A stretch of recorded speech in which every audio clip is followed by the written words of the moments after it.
Good morning guys. Magtitesting na tayo ng ating solar at ating MPPT. Ayun o, 12.7 ang ating battery. Yan nakalagay. May indicators na nakalagay sa battery. Yan o. Ang cute natin na battery. Yun o, ngayon susubukan ko yung isang panel kung kaya ba niya paganahin itong MPPT na to. Yan guys, sa mga bang guys, dadalhin ko sa labas to. Yan, kita nyo to, 12.7 volt. Ito na guys, 12 point ano lang yun pag nung kanina doon sa loob 12.7. Ngayon kinuha ko lang yung cellphone ko, pagbalik ko nag-30 na. Ibig sabihin ang lakas pala mag-charge to. Ito na guys. You know. Hey, ang ating 120 watts at sa maliit natin na battery. Yan yung pansamantala. You know, yan ang ating connection. Pang ano talaga to yung battery na to, yung wire na to. Pang malakasan yung ating wire. Pang kahit kaya niya 400 EH. You know, di ano na to, di 8. You know, ba't mga dito kahaba yung battery, mga 200 EH. Yan ang ating maliit na inverter. You know, umakyat na. Titingnan natin hanggang anong natanggal ko pala yung dalawang tornilyo dito. Ito na yung AC natin. Ayun o, nagkakarga pa rin. Yan ang connection pansamantala. Wala pa yung breaker. Bali magdadagdag pa ako ng isang panel. Ayos na ang ano nito, yung mga ilaw-ilaw.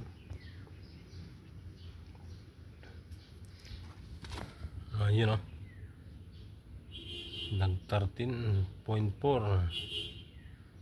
Ibig sabihin nagkakarga sa ating battery. Pang ano to guys, pang 240 sa 12 volts.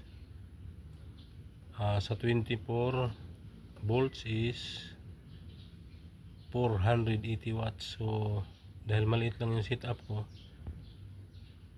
pang 240 lang. So dalawang 120. Yan, kulang pa yan ng isa. Yun, nagkakarga. Yan guys, positive, negative. Yan, may sign naman na ano, kaya battery positive, battery negative.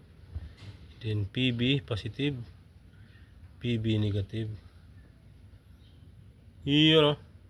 Hey, yan, shout out kay Bailimi. Ito na yung ano ko bay, malapit na mabuo. Pero kung mga ilaw-ilaw lang, kahit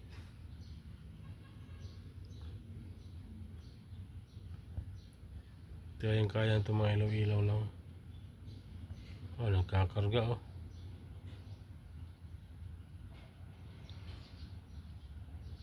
Ibig sabihin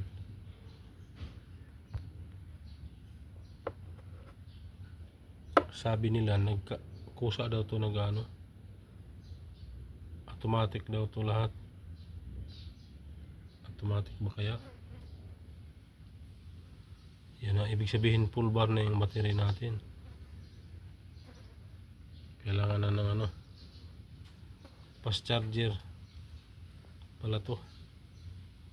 Yun na, nag-steady na guys ng 13.4. Yun o. Kaya kung malaki yung battery natin, pag gagaya nito may araw, malaking bagay. Pangbawas sa kuryente. Yan o, nag-steady na siya. Hindi na siya umabot ng 13.5. Tapos yung battery natin na sign, nakaano na, puno na. Yun o, hindi na siya nagdadagdag. Pero mayroon pa rin siyang ano. Ang ganda pala nito. Ayos pala to sa ano. Ay, yan na guys. Gumagana na. Ganito ang wire natin na ano. Pansamantala. Maganda talaga. Mayroon na siyang breaker. Kapag makumpleto na, yan, meron na tayong ano, yan o, legit yung nabili ko na ano, na panel, PV solar panel. Legit. Ayun o, nag-steady na. Ibig sabihin full bar na nadagdagan lang ang ating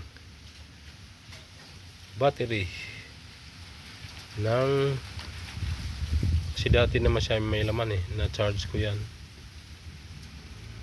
tapos tinaasan talaga siya ng ano. Ngayon yung battery kukunin ko na, tapos ikakat ko na dito yung ating solar na ayan na, nag-steady na guys. Ibig sabihin full bar na. Ngayon ikakat ko na yung PV dahil testing lang naman. Ano natin, yan, tanggal. Tanggalin ko doon sa pinakapuno. Yan, full bar na kasi hindi na dagdag. Tanggalin natin. 2 minutes o. Yun o.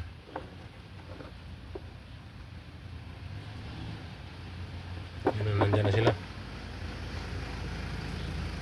Meron siyang standby.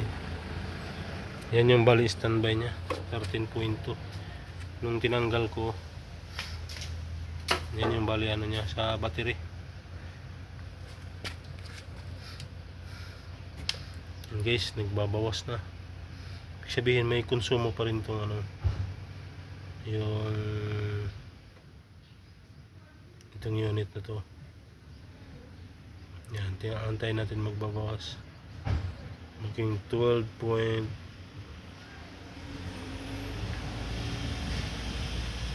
Kasi ibig sabihin pagbuhay to, yan, meron talagang ano yun, kasi may LCD. Yan ang monitor.